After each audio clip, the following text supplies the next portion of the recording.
Hello, Narnach here. Welcome back to Path of Exile.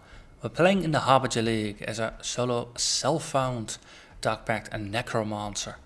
Today we're gonna run the Malformation map. We get increased monster variety, monsters have increased area of effect, and the boss deals more damage and is faster with both attacks and casting. And as a cherry on top, monsters have a chance to cause ailments on hit. Elemental ailments, that is. But before we dive in, let's quickly go over a couple of small changes I made to the build. So I think it was the last episode where I was talking a bit about what I could possibly do with my minion setup and also just with Dark Pact in terms of support gems. So right now we have summon skeletons with minion speed, minion life and decay support. You can also use minion damage here, but the thing is their base DPS is pretty abysmal. Yeah, it's 411. Minion damage would increase by 50%, so that it gets you 600 or so DPS per skeleton. So times 8, that's 1600 DPS that you get from it. And that's just simple hits, nothing really fancy about it. If you add minion decay support, they deal 477 chaos damage per second, and that's only for level 14. Yeah, and this is gonna level up, and by itself it should start to do reasonable damage. But the thing is, I'm also running a Wither Totem, which should increase the damage output by 2.5 times. So that should basically mean that the damage increase from having just decay being applied by a single skeleton would be higher than the full damage output by adding a minion damage support for the entire army of skeletons. And also, of course, this works against multiple enemies, so it is more effective for clearing packs. So zombies are gone, specters are gone, and I must say I like it. It is a more focused version of the build. For Dark Pact, we're running around with concentrated effect, controlled destruction, and I've removed spell echo and replaced it with added chaos damage. It's only level 17, so this also has a little bit more to level. I took quite a hit in damage output. At the top I went from about 250,000 down to 210,000 or so DPS according to a path of building. But the upside is I no longer have the double cast, so I'm rooted in place slightly less. So the Dark Pact cast is less than 0.4 seconds, and before I think it was around 0.2. So double casting rooted me in place for 0.4 seconds. And of course you sacrificed twice as much life per cast, so slightly more, actually quite a bit more damage per hit, but less hits over time. So there's a trade-off there. In terms of for the rest of gear, I finally managed to get 5 links on my on the armor I have been eyeing for a while, so we get a little bit more chaos resistance. And yesterday when doing some maps, this lovely spirit shield dropped. I got a boatload of life, it's got a fair bit of energy shield, and there's quite some resistances on it as well as a little bit of spell damage. So all in all, life is pretty good. Just speaking of, in terms of progress, currently at 199 map bosses defeated. All the maps on the Atlas until tier 7 have been unlocked. I've done a couple of tier 8 and some tier 9 maps, and today of course we're gonna go for tier 10. Before that, final thing, I've been just thinking about what to use these ancient orbs on. They are one of the new Harbinger currencies, and I just didn't really think of a good unique I could possibly use. And then someone reminded me, why don't you use the From Dust Jewel? And well, my standard response was, of course, I'm playing solo self-found, still liking that, so I don't have access to it yet. But then I realized, wait, I've got ancient orbs and I don't know what to use them on. And they reforge a unique item as another one of the same item class. So item classes are things like one-handed swords, or jewels. So in this case, we're going to use the ancient orbs on the jewels, and we're going to see what comes out. These are the ones that you get from the from doing the quests. I never really liked them. I think this is probably the most useful amongst them. I could be vastly underestimating them like I do more often. But in this case, I think it is going to be nice to just roll them and see what happens. So we got one hazardous research, which is the spark support jewel. We get a fight for survival, which is frostblades. And we get Omen of the Winds, which is ice shots. Okay. Well, I tried, but in the end it was not what I needed. So this is actually the second fight for survival we have. And the other one I think are new. Well, without that, let's continue with the actual map run. Malformation. First hit 10 of the league. Boils swell from the earth, foul, malignant flesh without purpose.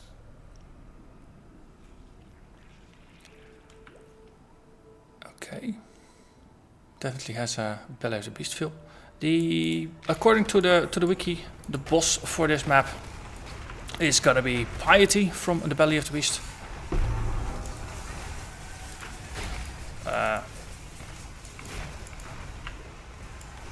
Okay, they're being angry and aggressive here. Also, I got shocked. That might not be the best of things in the world either.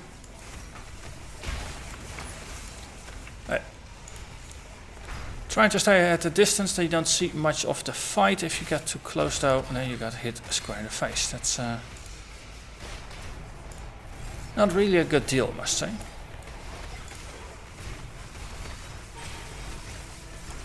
Yeah, let's not get hit by the ball lightning, shall we? A fool tries to turn. As I said, let's not get hit. That's decay leveling up. I would like that. Okay. Well, that was the first Harbinger. Nothing says welcome to the map like a Harbinger fight. But as I was saying, the boss is gonna be Piety. Okay. Looks like this is gonna be manageable in width. I don't think I have done this fight before. Well, except for the normal Piety, of course, but I have not done the Malformation Piety fight. So any interesting twists or turns to the fight? There are gonna be interesting twists and turns. The 70% increased area of effect and increased boss damage are probably going to be the things that make the fight a lot more interesting. Oh, did I mention I'm level 87 now? So just slowly advancing through. Though the last couple of levels, all I've been doing is just working my way towards the Cyan Life Node without actually getting the Cyan Life Node. I think I'm the next level at 88. I'm gonna start putting points into it. Yeah, that's that. What is this? Elwar's Mirage. It's lightning damage, attack speed, attack chain when in main hand. Have an additional projectile and offhand. Increased elemental damage with attack skills. Okay, cool.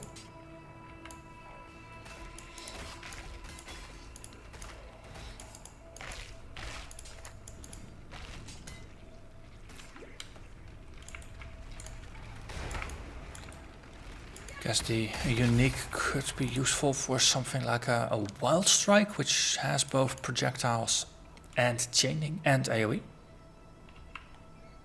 Okay, there's a door there. So let's have a bit of a step backwards.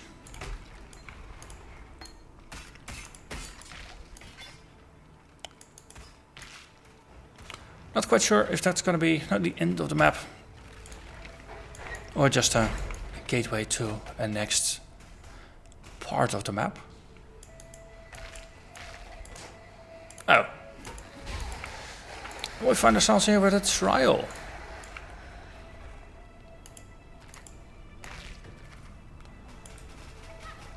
Orb of the Frozen Sky. Well, no more.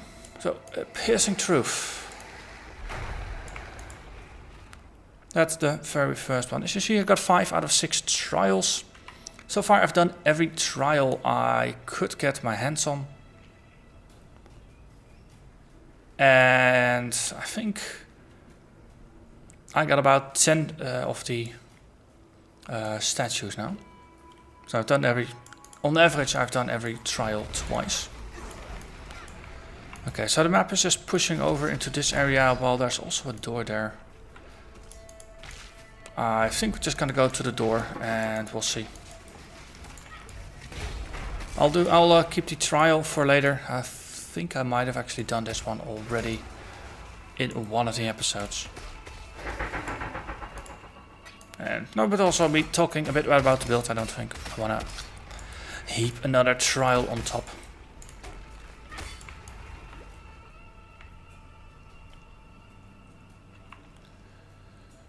Okay. Definitely a odd shaped map. So let's see what lies behind the door. It's gonna be the fight already with the boss or something else entirely.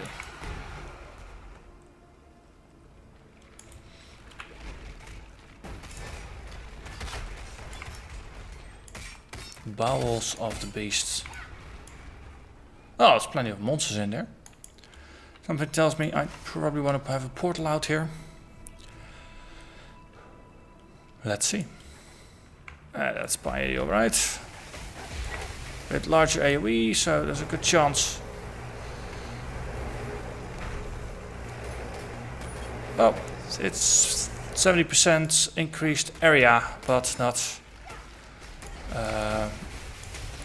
radius. So the nerf to AoEs from patch 2.6 actually works in our favor here. Wow. So I figured let's flame dash through, but I think I was a bit too slow. This definitely gets interesting. Definitely gets interesting. Okay, so let's just empty your pockets. Anything new? And go at it again.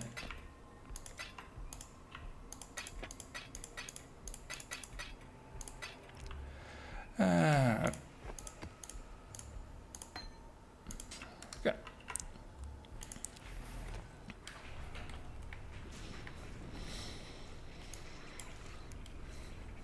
Yeah, the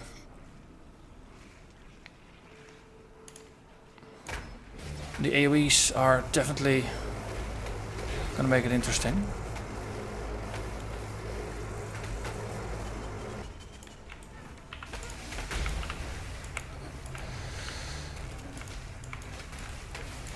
To kill the eyes. It's the eyes that seem to be stunning me with every hit. Ow.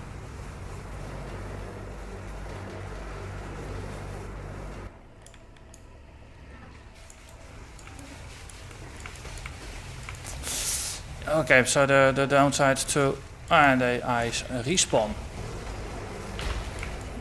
See? The damage from the beam is... I could tank one single hit, but after that it's just death to me.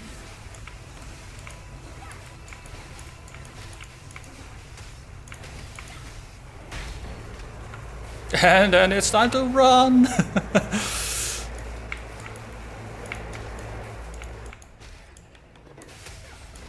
Yeah, have yourself some minions. And there's mines everywhere. Okay, I can't say as I see her. Army of the Damned is not always helpful. Okay, let's see if we can just power through. Nope.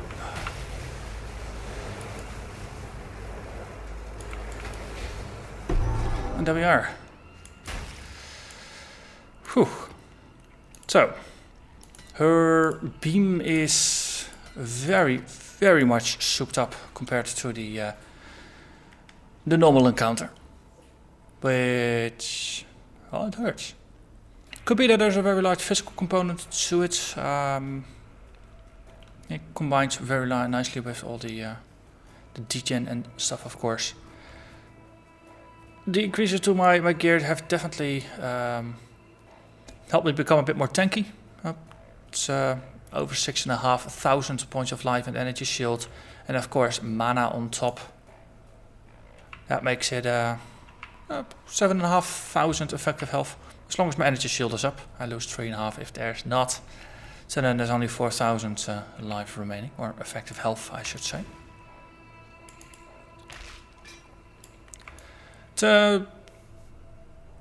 Once you figure the mechanics out, the map is doable. The increased area of effect plus the increased boss damage definitely make it more challenging. 30% increased damage. No, that at this scale it could easily have been like 1,000 or 1,500 points of bonus damage on top, which, well, does make things a bit more interesting.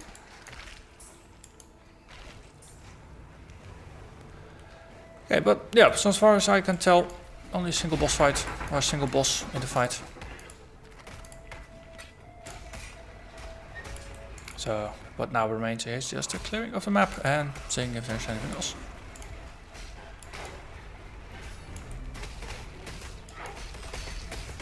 And then by the end of the run, we can actually do the trial. Well, that's the save the best for last, so to say.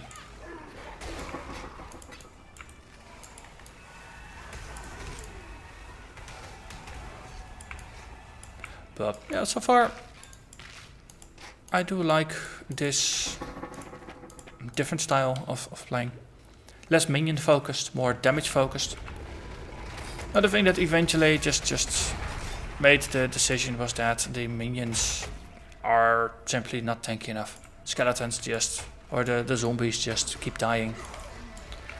And if they're meant as no distractions and tanks, and they're not really doing a good job of that because they're just dead too often, then it doesn't really help you.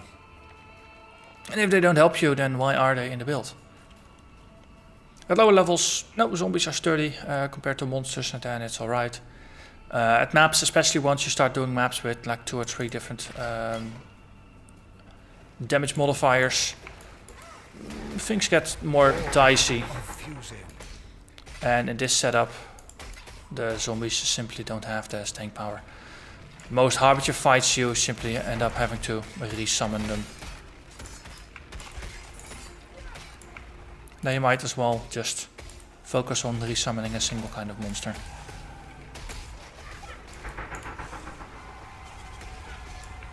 And using the gem sockets for something better. That's probably the most important thing from there. Because gem sockets are the real scarce currency in your build.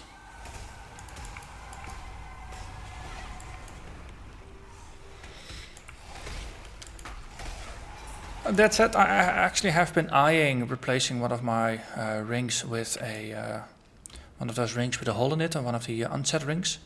Because some decent ones have dropped, but at this stage I simply lose too much resistances, and I've already made a little bit of a sacrifice in the resistance department for my new shield, which by itself gave me, I think, over 500 effective health.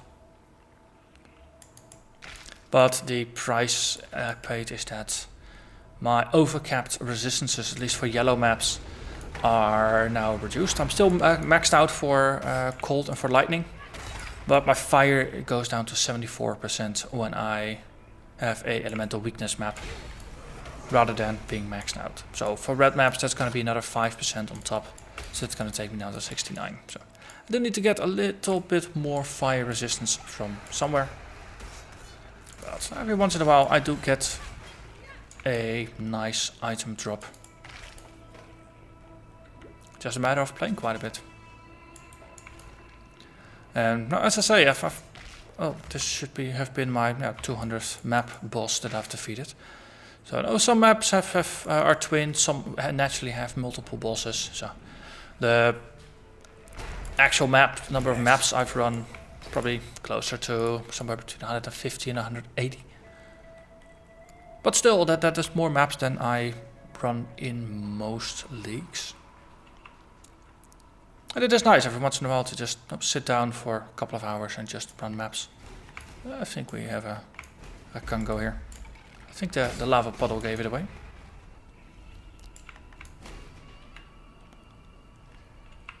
So then we have the trial to run.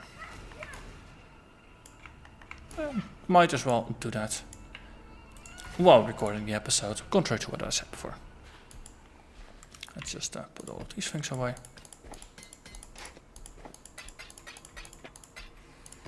So multiple tier 9 map drops, that is well, fine with me.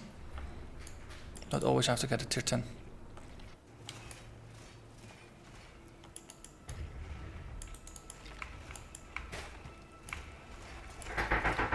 Okay.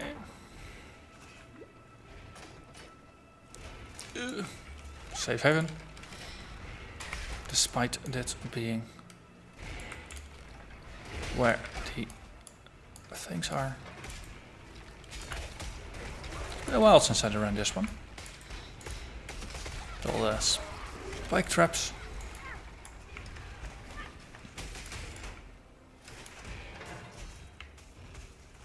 Okay, what are you hiding? But okay.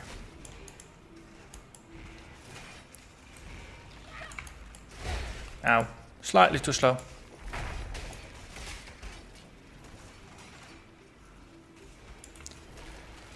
And the desert. Using your skeletons to take out the statues or the curse sources definitely helps.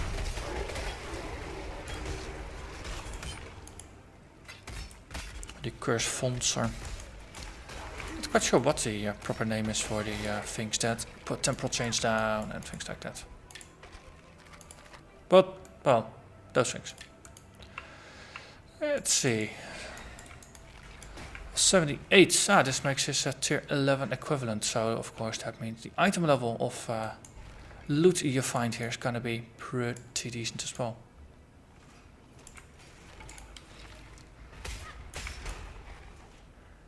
Well, the higher the level of the area, the higher the level of items that drop. The better the potential for the enchantments on those items is. Yeah.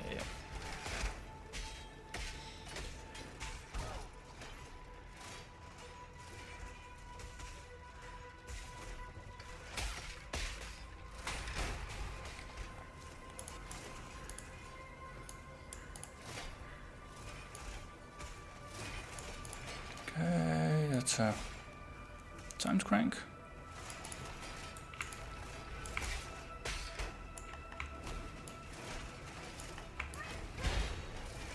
And another time crank. That opens up the door. Wonderful, I did them in the correct order as well. So it's nice when that happens, by accident. I mean by pure skill, of course. Of course.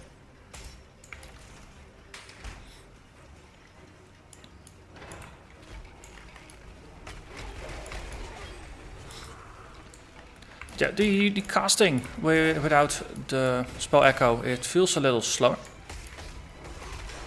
But now the damage of every cast is better.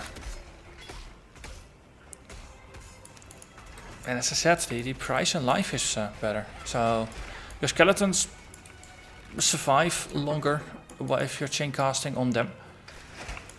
Which arguably is the least important thing. But no, those situations where you end up self-casting, it is just much better for your health.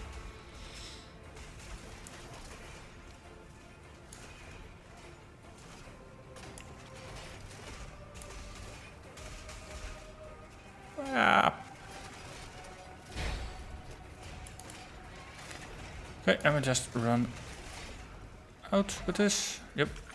Let's just go. Go. Yep. Wonderful.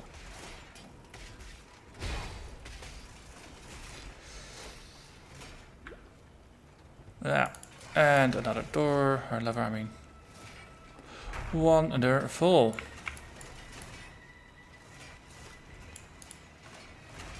Okay, this one is timed.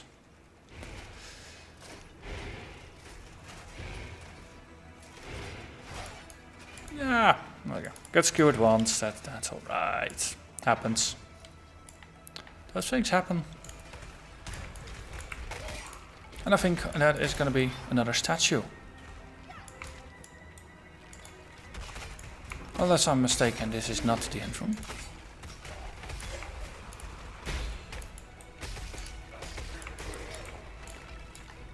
Yeah, this is the end room. Wonderful. Offering to the goddess.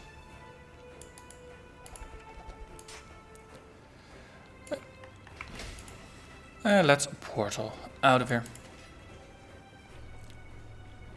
And with 6 monsters remaining, I think that is as good a clear as I'm gonna get. So, there you have it. As I say, 2, 4, 6, 8, 10. This is number 11. Just need one more.